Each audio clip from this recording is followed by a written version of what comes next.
ગુજરાત સરકારનું એક ખાસ અભિગમ છે ડ્રગ્સની બદીને નાબૂદ કરવા માટેનું. એના અનુરૂપ પૂર્વ કચ્છ જિલ્લા પોલીસ દ્વારા માનનીય બોર્ડર રેન્જના આઈજી શ્રી ચિરાગ કોરડિયા સરના માર્ગદર્શન હેઠળ જિલ્લાના વિવિધ વિસ્તારોમાં વિવિધ પોલીસ મથકોમાં ડ્રગ્સની બદીને નાબૂદ કરવા માટે સતત જે છે એનડીપીએસ હેઠળ ગુના નોંધવામાં આવી રહ્યા છે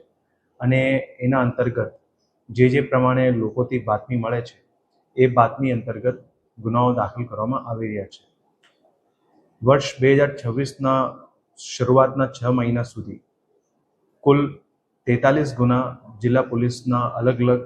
પોલીસ મથકો હેઠળ નોંધવામાં આવ્યા છે, જેમાં 72 જેટલા આરોપીઓને પણ પકડી પાડવામાં આવ્યા છે. વર્ષ 2025માં કુલ ગુના 36 આખા વર્ષમાં નોંધાયેલા હતા, જેના કમ્પેરમાં આ વર્ષમાં 6 મહિના સુધીમાં જ 43 ગુના ઓલરેડી નોંધવામાં આવ્યા છે અને હજી પણ જિલ્લા પોલીસની અલગ અલગ બ્રાન્ચીસ દ્વારા, પોલીસ સ્ટેશનો દ્વારા ખૂબ સારી રીતે આમાં મહેનત કરવામાં આવી રહી છે અને ડ્રગ્સનું કોઈ પણ પ્રકારનું જથ્થો હોય, કોઈ પણ પ્રકારનું ડ્રગ્સનું ટાઈપ હોય, હેરોઇન હોય, એમડી હોય, ગાંજો હોય, પોસ્ટ ડોડા હોય અથવા કોઈ પણ સિન્થેટિક ડ્રગ્સ હોય અને કોઈ પણ પ્રકારનો જથ્થો હોય, નાનામાં નાના 1.5 ગ્રામનું પણ કેસ કરવામાં આવ્યું છે અને મોટામાં મોટા જથ્થાના પણ જે છે જિલ્લા પોલીસના અલગ અલગ ટીમો દ્વારા કેસ કરવામાં આવી રહ્યા છે. જે પ્રમાણેની કામગીરી કરવામાં આવી રહી છે અલગ અલગ પોલીસ મથકો દ્વારા, એમાં ખાસ કરીને લોકોનો પણ એટલો જ અમારે સહયોગની જરૂરત છે અને જે સહયોગ મળી રહ્યો છે એના લીધે જ જે છે વધારેમાં વધારે કેસ દાખલ કરવામાં આવી રહ્યા છે. હજી પણ ભવિષ્યમાં આ બદીને નાબૂદ કરવા માટે જિલ્લાના તમામ લોકોને પણ ખાસ અપીલ છે કે એમને પાસે આ ડ્રગ્સની બદીને રોકવા માટે કોઈ પણ અગર કોઈ માહિતી હોય તો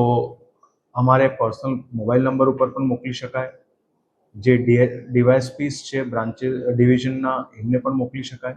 અથવા તો લોકલ પોલીસ સ્ટેશનના થાણાધિકારી હોય, સ્ટાફ હોય, એમને પણ કોન્ટેક્ટ કરી શકાય. જે માહિતી આપવામાં આવી રહી છે એ માહિતી અંતર્ગત જે રાજ્ય સરકારની ડ્રગ્સ રિવોર્ડની પોલિસી છે, એનડીપીએસ માટે કેસીસની રિવોર્ડની પોલિસી, એ અંતર્ગત પણ જે છે એમાં પ્રોત્સાહન આપવામાં આવી રહ્યા છે અને એની સાથે સાથે આ બદીને રોકવા માટે જે રીતનું લોકોનો સહયોગ મળી રહ્યો છે એ પ્રમાણેનો સહયોગ ભવિષ્યમાં પણ સારી રીતે મળે એ જ અપેક્ષા સાથે અમે લોકો જે છે જિલ્લા પોલીસ દ્વારા વધારેમાં વધારે કેસીસ પણ કરવામાં આવશે અને આ બદીને રોકવા માટે જે સામાજિક સહયોગ મળશે એમાં સારી રીતે જે છે એમાં કાર્ય પણ થઈ શકે અને એ કાર્ય થવાનું પૂર્ણ આશા છે. જય હિન્દ.